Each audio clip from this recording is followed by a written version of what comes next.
বাংলাদেশের ৫৩ বছর বয়স। এই ৫৩ বছরে আমরা অনেক রাজনৈতিক দল পাইছি। এর মধ্যে কিছু কিছু রাজনৈতিক দল নাম সর্বস্ব, কিন্তু বড় রাজনৈতিক দল শেষ পর্যন্ত বাংলাদেশে দুইটাই ছিল, আওয়ামী লীগ অ্যান্ড বিএনপি। আওয়ামী লীগ চলে গেছে বা আওয়ামী লীগ নাই, এটা অন্য আলোচনা।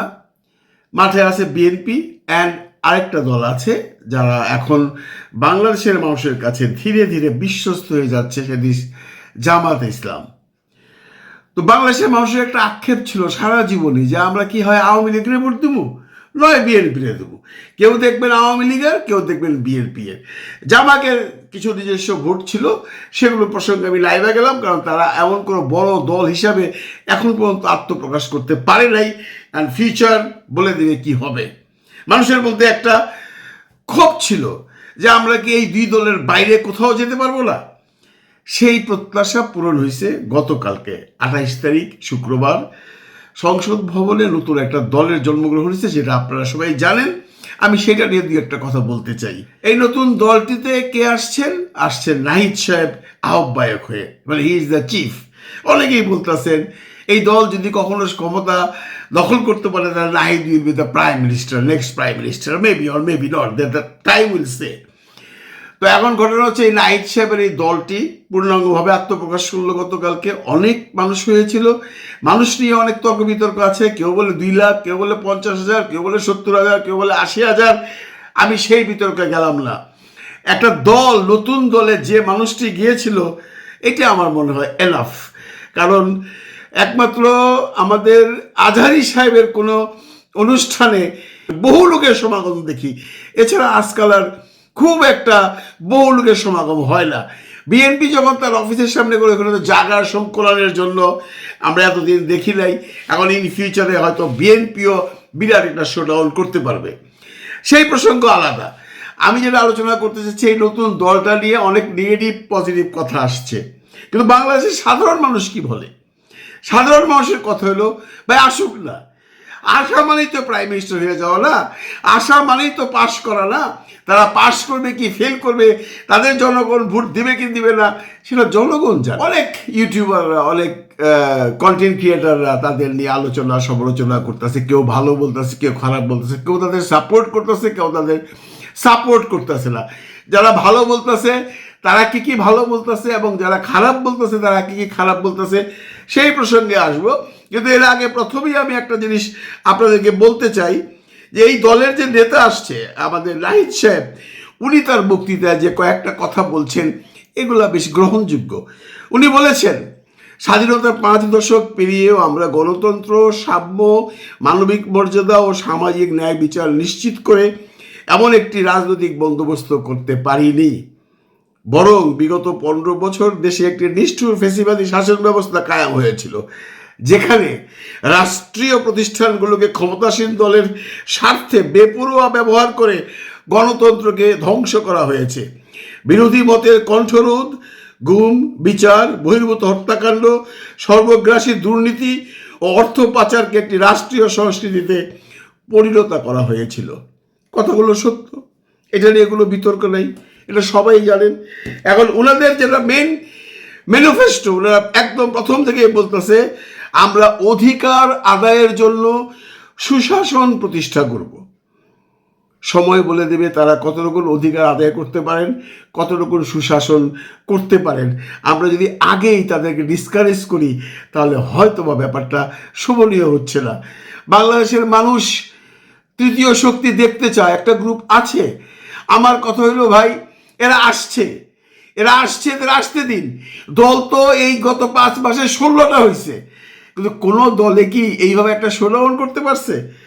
হ্যাঁ, এখন অনেকেই বলতেছেন যে আচ্ছা এরা যে শোডাউন করলো, এত টাকা তারা পাইলো কই? তাদের এইটা নিয়ে জ্বলতেছে, এত টাকা তারা পাইলো কই? আচ্ছা ভাই, এটা কোনো প্রশ্ন হইল? আমি যদি আপনাদের প্রশ্ন করি, এই যে আন্দোলনের সময় তখনও তারা টাকা পয়সা খরচ করছে, মানুষকে খাওয়াইছে বা বিভিন্ন মানুষ তাদেরকে হেল্প করছে, তখন তারা টাকা পয়সা পাইল কই? বা অন্যান্য দল যখন গঠিত হয়, অন্যান্য দল যখন প্রথম থেকে গঠিত হয়, তাদের তো কোনো না কোনো পৃষ্ঠপোষক থাকেন। এটা তো আমাদের বুঝতে হবে। এই যে ছেলেগুলা এই দলটা করছে, এরা কোত্থেকে টাকা পাইলো, সেটা কি মুখ্য কথা? হ্যাঁ, অনেকেই বলতে পারেন না, তাহলে এত টাকা আসলো কই থেকে, কত টাকা খরচ হয়েছে। কেউ আবার হিসাব চাচ্ছেন যে এই যে অনুষ্ঠানটা করছে, মানে এই মিটিংটা যে করছে, কত টাকা খরচ হয়েছে তাদেরকে বলতে হবে। কেন ভাই, আপনাকে কেন বলতে হবে? এই টাকার কথা বলতে বলতে নাহিদ কিন্তু সেখান থেকে তার উপদেষ্টার থেকে ছাইরা যায়, সে কিন্তু তার টাকার হিসাব দিছে। এখন ধীরে ধীরে যারা আসবে, হয়তো সার্জিসও দিবে, হয়তো হাসনাত আব্দুল্লাহও দিবে। আমাদের কিন্তু অপেক্ষা করা দরকার। আর এই মিটিং নিয়ে টাকা পাইলো কই, এটা কোনো মুখ্য কথা না। তাদেরকে হেল্প করার জন্য অনেক মানুষ থাকতে পারে। এখন আপনি বলতেই পারেন তাদেরকে কেন হেল্প করবে ভাই, নিশ্চয়ই কোনো স্বার্থ আছে। তাহলে কি আমি ধরে নেব? এর আগে যারা যে দলকে সাহায্য করত, শুধু কি স্বার্থের জন্য করত?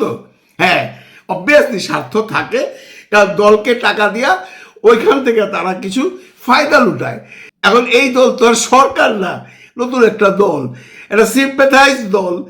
অনেকেই তাদেরকে সিম্প্যাথি পাইয়া টাকা দিতে পারে, সেই হিসাব আমাদের চাওয়ার কোনো অধিকার এই মুহূর্তে নাই। কারণ তারা যখন ইলেকশন করবে তখন তারা তাদের টাকা পয়সার আয় ব্যয়ের হিসাব নির্বাচন কমিশনকে দিবে। সেই জন্য আমাদের অপেক্ষা করতে হবে। তারপরে দেখেন, এই দলটাকে কেউ কেউ কিংস পার্টি বলতেছেন। আমি কিন্তু কিংস পার্টি বলবো না। দেখেন ভাই, আপনি যেই দেখতেছেন, আপনার মত একরকম, আমার মত একরকম। আমার মতের সাথে আপনার মত নাও মিলতে পারে। আমার যুক্তি যদি আপনি খণ্ডাইতে চান, আপনি পারেন, বলেন আপনি আমি কোনটা ভুল বলছি। আমি কিংস পার্টি বলবো না এই জন্য যে কিংস পার্টি বাংলাদেশের জনগণ আগে দেখছে, আরো 2টা সরকারের সময় দেখছে, আওয়ামী লীগের সময়ও দেখছে। আওয়ামী লীগের সময় বঙ্গবন্ধু ক্ষমতায় থেকে বাকশাল করছিলেন, জিয়াউর রহমান সাহেব বিএনপি করছিলেন, এরশাদ সাহেব জাতীয় পার্টি করছিলেন। কিন্তু এইবার যদি আপনারা বলেন যে এরা কিংস পার্টি, এটা ডক্টর ইউনূসের পার্টি, আমি মানব না। কারণ কি, তাহলে নাহিদ ওখান থেকে পদত্যাগ করতো না, এবং এই আসিফ মাহমুদ, সজীব ভুইয়া এবং মাহফুজ আলম তারা কিন্তু যাইতো ওইখানে, বা তারা দলে ঢুকতো। তারা কিন্তু দলে ঢুকে নাই। আসিফ মাহমুদ স্টেট বলে দিছে যে আমি দলে নাই, আমি সরকারের কাজে আছি, সরকারের কাজেই থাকবো। এখন অনেকেই বলতেছেন ওনাদের বন্ধু বান্ধব, এখন সরকারি দলের মধ্যে তাদের লোকজন আছে, ডক্টর ইউনূসের আশীর্বাদ আছে, নিশ্চয়ই তারা সরকারি ফায়দা লুটাবে। সেটা সময় বলে দেবে। একটা কথা মনে রেখেন, তারা যদি এই দল গঠন করার পর সরকারি ফয়দা লুটাইয়া এই গ্রামে গঞ্জে পুলিশ প্রোটেকশন নেওয়া যায় আর সরকারি গাড়ি নেওয়া যায়, বাংলাদেশের মানুষের তো বোঝাই না। বাংলাদেশের মানুষ তখন বুঝবো যে এরা তো সরকারি দল, কেউ ভোট দিবে না। এই ভুল তারা করবে না। সুতরাং এটাকে কিংস পার্টি বলা যাবে না। আমি কিংস পার্টি বলতাম যদি নাহিদ পদত্যাগ না করতো, যদি কালকে আমি স্টেজে দেখতাম ডক্টর ইউনূস এসে বসে রয়েছেন, যদি আমি স্টেজে দেখতাম আসিফ আহমদ, সজীব ভুইয়া আছেন, মাহফুজ আলম আছেন, নাই, তারা আসে নাই। তারা না আইসা অন্তত এইটুকুন জানান দিয়া গেছে যে আমরা এই দলের সাথে নাই। হ্যাঁ, মনে মনে থাকতেই পারে ভাই, কোন এক বড় নেতা বা নেত্রী বলছিল যে সব মানুষেরই একটা দল থাকে, শুধু পাগলের থাকে না। আসলে তো তাই। এখন যে আসিফ মাহমুদ, সজীব ভুইয়া, মাহফুজ আলম বা আমাদের ডক্টর ইউনূস যখন ভোট দিতে যাবে, যদি তাদেরকে ভোট দেয়, আপনি তাহলে বলতে পারবেন না এটা তাদের দল। আমার ইচ্ছা হলে আমি দেবো, আপনার ইচ্ছা হলে আপনি দিবেন। আমি যদি তাদেরকে ভোট দিই, আমি তাদের দল করতে হবে এমন তো কোনো কথা না। আমার ভালো লাগলে, আমি যদি উপযুক্ত ক্যান্ডিডেট মনে করি, তাহলে আমি ভোট দেবো, তাই নয় কি? এখন এদের এই দলের মধ্যে কয়েকটা কথা জনগণের কাছে খুব ভালো লাগছে। নাম্বার 1 হইল যে তারা বলছেন তারা পাকিস্তানপন্থীও নন, তারা ইন্ডিয়ানপন্থীও নন, তারা বাংলাদেশপন্থী। এই কথাটা অত্যন্ত জরুরি ছিল, অত্যন্ত দামি একটা কথা। হ্যাঁ, এখন বলতে পারেন পাকিস্তানপন্থী থাকা না বা ইন্ডিয়ানপন্থী না থাকার মধ্যে কি তারা ইন্ডিয়া বা পাকিস্তানের সাথে শত্রুতামূলক আচরণ করবে? Not that. তারা কারো পন্থী হবেন না, কিন্তু সম্পর্ক সবার সাথেই রাখবেন।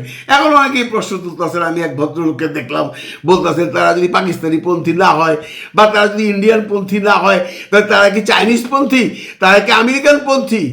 এখন এই প্রশ্নটা কেন আসছে? তারা কি বলছে আমরা চায়নাপন্থী, বা তারা কি বলছে আমরা আমেরিকান পন্থী? বলে নাই তো। তারা পরিষ্কারভাবে একটা কথা বুঝাই দিতে চাইতেছে যে আমরা বাংলাদেশি, আমরা আমাদের নিজস্ব একটা আইডেন্টিটি নিয়ে আগাইতে চাই, আমরা কারোর লেজুর ভিত্তিক হইতে চাই না। It's a very good word.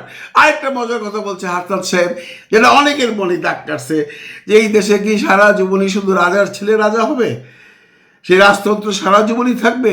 না, এই দেশে কামার কুমারের ছেলে প্রধানমন্ত্রী হবে। এই কথাটা অনেকের কাছেই ভালো লাগছে, কিন্তু এই ভালো লাগা আর খারাপ লাগা, এই ভালো লাগা আর এই মন্দ লাগা, এটা দিয়ে তো হবে না। এখন তাদেরকে এই ইলেকশনের আগ পর্যন্ত এমন কিছু করে দেখাতে হবে যে বাংলাদেশের জনগণ তাদের প্রতি মোহিত হয়ে যায়, তাদেরকে যেন চোখ বুঝা ভোট দিতে পারে। এটা অনেক টাফ জিনিস। আমি তাদেরকে বলবো, যে ওয়াদাগুলো আপনারা করছেন, এই ওয়াদাগুলো আপনারা পালন করেন। কারণ আপনাদের কিন্তু, আপনাদের মধ্যে দুই একজনের অতীত খুব একটা সুখকর নয়। এখনো সেই ত্রাণের টাকা নিয়ে আপনারা সুরাহা করেন নাই, এখনো সেই পঙ্গু ছেলেগুলার এখন পর্যন্ত প্রপার ট্রিটমেন্ট করতে পারেন নাই। করেন, কইরা দেখান, সরকারকে প্রেশার দেয়, সরকারকে প্রেশার দিয়ে পঙ্গু ছেলেগুলা যারা অসুস্থ হয়ে পড়ে আছে, 2 দিন পরে পরে তারা মিটিং মিছিল করতেছে। গত পরশু দিন আমাদের প্রধান উপদেষ্টা বাড়ির সামনে যে তারা হাই হতাশ করছে। এগুলো বন্ধ করেন। এগুলো যদি বন্ধ না করেন তাহলে জনগণ বুঝবে না যে আপনারা সত্যি সত্যি দেশের জন্য কিছু করছেন। শুধু বাতকিবাদ বললে হবে না, মানুষের কাছে যেতে হবে। আপনারা যদি এখন কোনো ডিস্ট্রিক্টে মিটিং করতে যায় সরকারি গাড়ি ব্যবহার করেন, বা যদি পুলিশ আপনাদেরকে প্রোটেকশন দেয়, না, পুলিশ প্রোটেকশন নিয়ে আমি এত কিছু বলবো না। এই জন্য যে কোনো রাজনৈতিক দলের নেতা বা নেত্রী যদি কোথাও যায়, পুলিশ একটা প্রোটেকশন দেয়, কিন্তু সেটা যেন এমনভাবে দেয় যেটা অন্য 10 জন রাজনৈতিক নেতার জন্য সরকার বা পুলিশ দিয়ে থাকে। আপনাদের জন্য কোনো স্পেশাল ব্যবস্থা না করা হয়, এগুলো কিন্তু মানুষের চোখে লাগবে। এগুলো আপনাদের খেয়াল রাখতে হবে। আপনারা যদি এগুলো সব উতরাইয়া মানুষের মনে ঢুকতে পারেন, মানুষের কাছ থেকে ভোট আদায় করতে পারেন। কারণ ভোট জিনিসটা, একটা কথা মনে রাখবেন ভাই, মিষ্টি কথায় ভোট হয় না, মিষ্টি কথায় চিরা ভেজে না। ভোট পাইতে হলে মানুষের হৃদয়ে ঢুকতে হয়। আমি আশা করব আপনারা মানুষের হৃদয়ে ঢোকেন। কে কি বললো সেগুলো শুনেন না, কারণ যেহেতু বাক স্বাধীনতা আছে, সবাই সবার কথা বলবে। আমি যেমন আপনাদের কিছু সাপোর্টের কথা বললাম, অনেকে আপনাদেরকে সাপোর্ট করবে না, না করুক, সে তার যুক্তি দিয়ে কথা বলবে, আমি আমার যুক্তি দিয়ে কথা বলছি। অনেকেই যখন প্রশ্ন করছে আপনাদের সেই বাড়ি ভাড়া করতে দিচ্ছেন, এত বড় অফিস নিয়েছেন, আপনারা এগুলো জনগণকে জানিয়ে দিন, বলে দিন যে আমরা অমুক জায়গার থেকে এই টাকা পেয়েছি, অমুক জায়গা থেকে এই টাকা পেয়েছি, এইভাবে আমরা সাহায্য পেয়ে করছি। কারণ সাহায্য পেয়েই তো সমস্ত রাজনৈতিক দল প্রথম দিকে চাঙ্গা হয়, তারপর নয় তারা ক্ষমতায় যায় সেই ধরনের সুযোগ গ্রহণ করে। আপনারা তো এখনো ক্ষমতায় যান নাই, সুতরাং আপনাদের সেই সুযোগটা আছে। আপনারা কোথেকে কি নিছেন বলে দেন, এবং সবসময় ফেয়ার থাকবেন।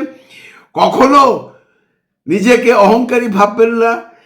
কেউ ভাববেন না যে আমি প্রাইম মিনিস্টার হয়ে গেলাম, কেউ ভাববেন না মনে মনে যে আমি বোধহয় এবার মন্ত্রিত্ব পেয়ে গেলাম। অনেক চামচামিও করতেছে আপনাদের এখানে। আজকে যে একটা কথা উঠছে বাজারে, এটা বেশ খারাপভাবে উঠছে। মাসুদ সাহেব যেভাবে সম্বোধন করছে নাহিদ সাহেবকে, সেটাও কিন্তু শুভনীয় নয়। এগুলোর থেকে অনেক ঊর্ধ্বে থাকতে হবে আপনাদের। আপনাদেরকে জনগণ যে ভরসা করেছে, সেই ভরসাটা আপনারা রাখবেন। তাহলে হয়তোবা বাংলাদেশ একটা নতুন ভবিষ্যৎ পাবে, নতুন একটা দল পাবে, নতুন কিছু ভালো মানুষ পাবে। আপনারা ঠিক না থাকলে কিচ্ছু হবে না। দল গঠন হবে, দল মরেও যাবে, দল দলের জায়গায় থাকবে না। ভালো থাকবেন সবাই, ভালো রাখবেন সবাইকে। খুদা হাফেজ।